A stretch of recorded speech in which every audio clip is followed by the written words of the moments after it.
काजल की अभी पढ़ाई चल रही था। वह अपनी माँ के साथ कानपुर शहर में रहती थी। आज काजल बहुत खुश थी क्योंकि उसकी माँ संतोषी देवी आज उसे बहुत लाड प्यार कर रही थी और अच्छा अच्छा खाना बनाकर खिला रही थी। और आज उसकी माँ संतोषी देवी ने उसे पैसे भी दिए और कहा, जाओ बाजार से अपने लिए अच्छे अच्छे कपड़े खरीद लो। काजल अपनी सहेली के साथ बाजार गई और नए कपड़े खरीद कर लाई। आज उसकी खुशी का कोई ठिकाना नहीं था, लेकिन उसे क्या पता था यह खुशियां चंद घंटे की मेहमान हैं, क्योंकि आज उसकी जिंदगी में भूकंप आने वाला था। रात के खाने में माँ ने तरह तरह के पकवान बनाए थे। खाने पर माँ ने राहुल अंकल को भी बुलाया था। वह भी आ गए थे। वह बिजली विभाग में काम करते थे। अक्सर अंकल हमारे परिवार की मदद किया करते थे। इस वजह से माँ ने उन्हें बुलाया था।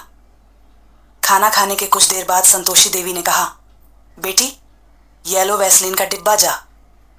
बेटी आज अपने राहुल अंकल को खुश कर दे। यह सुनकर काजल के पैरों तले जमीन खिसक गई। उसे यकीन ही नहीं हो रहा था कि यह सच है या फिर कोई सपना उसे यह सब करने के लिए उसकी माँ ही कह रही थी। लेकिन उसने ऐसा करने से साफ इनकार कर दिया था। संतोषी देवी बोली, बेटी तू घबरा मत, बिल्कुल भी दर्द नहीं होगा। यह वैसलीन बहुत काम की चीज है। इससे पता नहीं चलेगा कि कब काम खत्म हो गया और तुझे भी बहुत मजा आएगा। पर काजल ये सब करने से इनकार कर दिया। फिर उसकी माँ और आशिक राहुल ने भी जबरदस्ती करना सही नहीं समझा। सोचा बाद में मना लेंगे। काजल को और दूसरे कमरे में जाकर वह दोनों एंजॉय करने लगे थे। काजल को पहले ही शक था कि राहुल अंकल का उसकी माँ से चक्कर चला रहा है और आज उसका शक यकीन में बदल गया था। काजल ने सोचा पास पड़ोस में बदनामी होगी। समाज के डर से उसने इस बात को दबाना ही उचित समझा। लेकिन अगले दिन से उसकी माँ का रवैया बदल गया था। वह उसके साथ बुरा व्यवहार करने लगी थी और राहुल अंकल के साथ संबंध बनाने का दबाव बनाने लगी थी। संतोषी देवी के लाख कोशिश के बाद भी जब काजल नहीं मानी तो एक रात को माँ और राहुल ने काजल को जबरदस्ती दबोच लिया और उसके साथ जबरदस्ती करने लगे। लेकिन शायद काजल की किस्मत थोड़ा अच्छी थी। वह दोनों के चंगुल से निकलने में कामयाब हो गई और रात को ही सीधे पुलिस के पास पहुंच गई और सब कुछ बता दिया। पुलिस ने संतोषी देवी को गिरफ्तार कर लिया और जब पुलिस ने पूछताछ की तो उसने जो बताया यह सुनकर वहां मौजूद हर कोई हैरान रह गया। आखिर चंद मिनट के मजे के चक्कर में कोई माँ अपनी ही बेटी के साथ इतनी घिनौनी हरकत कैसे कर सकती है।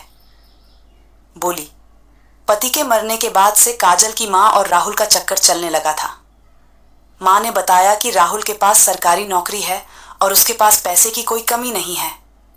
वह अपने पैसे के दम पर नई नई लड़कियों को पसंद करता है और पिछले कुछ दिनों से वह मुझे सर्विस नहीं कर रहा था।